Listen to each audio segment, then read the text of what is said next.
Good morning, everyone. For teleSUR, I'm Cody Weddle in Caracas, Venezuela. We begin this morning with news that the Islamic State continues to make advances in Syria, despite the ongoing Western bombing campaign. On Monday, the al-Qaeda offshoot raised its flag on the outskirts of the Syrian-Turkish border town of Kobani.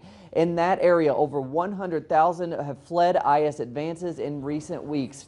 Kurdish fighters say IS has not yet reached the Kobani city center. They are demanding greater military support to fight the group. But Turkey has so far refused pleas from Turkish Kurds to deliver weapons to Kobani.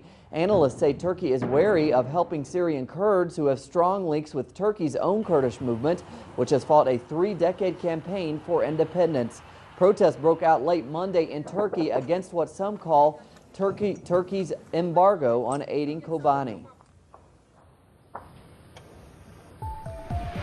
And staying with the Middle East, 3 more French jets have joined the military operation against Islamic State. It's the latest sign of Western military buildup following increased UK and Australian support in recent days.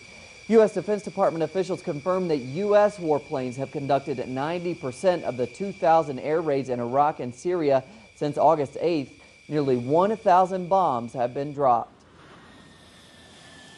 And to Brazil now, where the 2 candidates are set to go head-to-head, and they are planning for a runoff later this month outlining their competing visions. Pro-business candidate Aécio Neves says he is the candidate to improve the world's 7th largest economy, but incumbent President Dilma Rousseff and first-round runner has hit back, warning of the danger that the right wing poses to social justice in Brazil.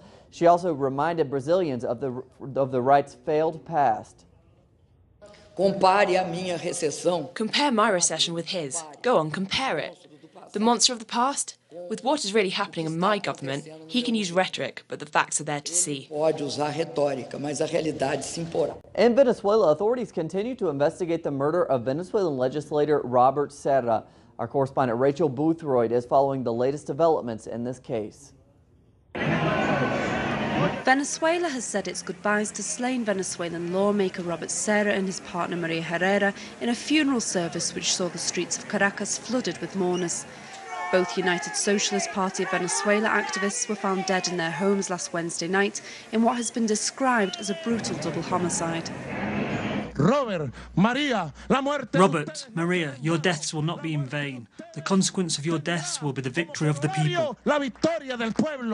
As the country continues to grieve for the 2 young activists, details of the case have emerged which suggest that their murders may have been politically motivated. Serra had been assigned to the ongoing investigations into alleged terrorist Lawrence Salin, recently arrested for having planned a series of terrorist attacks against the Venezuelan people, as well as the selective assassinations of Chavista leaders. Serra had spoken openly to the press about the case in the weeks leading up to his murder. I'm totally sure that they might even have had my name on that hit list. Fine, go ahead, go for it, so people can see. It doesn't matter. I'm sure that they had leaders of the collectives and the social movements on that hit list. In his press conferences, Serra had exposed powerful economic and political right-wing interests in Latin America and the US, claiming that they were linked to Lawrence Salin's terrorist plot to destabilise the Venezuelan government. Declarations which were collected by Argentinian journalist Fernando Vicente Prieto in an article entitled "Robert Serra Tells Us Who Killed Him and Why," which went viral over the weekend. Everything indicates that this was a political assassination carried out by hired killers. It affected an extremely important leader of the revolution. Regional and national political leaders have cited the murder as an alarming indication that paramilitaries are now operating against the Bolivarian revolution in Venezuela. Rachel Boothroyd for teleSUR in Caracas, Venezuela. And thanks to Rachel. To Mexico now, where President Enrique Peña Nieto has responded to the case of 43 students who disappeared after they clashed with police in the city of Iguala. Peña Nieto says that Mexican federal police will disarm and take over the entire local force. Officers there are accused of cooperating with a gang to carry out the violence against the students. Authorities discovered a mass grave over the weekend containing 28 bodies, leading to speculation that they were those of the students. 2 hitmen have confessed to the killing of 17 of the 43 students and claim police officers were involved. Former Haitian dictator Jean-Claude Baby Doc Duvalier died Sunday of a heart attack. Many of his opponents and victims of his regime's violence are lamenting that he died a free man. A court had recently ruled that the dictator could be charged with crimes against humanity under international law. He was also to be made liable for abuses by the army and paramilitaries under his rule. Duvalier's death comes before proceedings concluded. Victims are now calling for others complicit to those crimes to be brought to trial.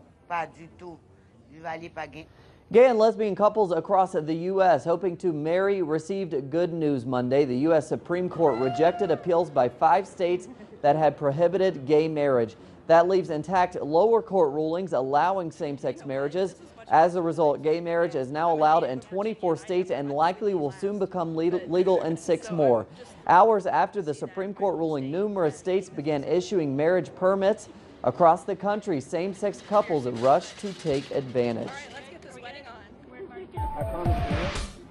The Hong Kong government and protesters agreed late on Monday to terms for formal talks to end recent protests. It follows a week of demonstrations over the process for elections that will be held in the Chinese island in 2017. The sizes of the protests had diminished in recent days. The formal talks are expected to begin as early as this week.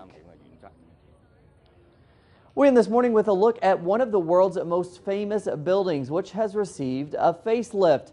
Paris's iconic Eiffel Tower is the world's most paid-for attraction. It offers unrivaled views across the famous city. Starting this week, it will also offer visitors a spectacular view 200 feet below. After a new glass floor was installed, the new design gives visitors the sense of walking on air, not for the faint-hearted. The new attraction is expected to attract more than the 7 million that already attend. Plenty more on those stories and others at our website, telesurtv.net/English. For teleSUR English, I'm Cody Weddle. Have a great day.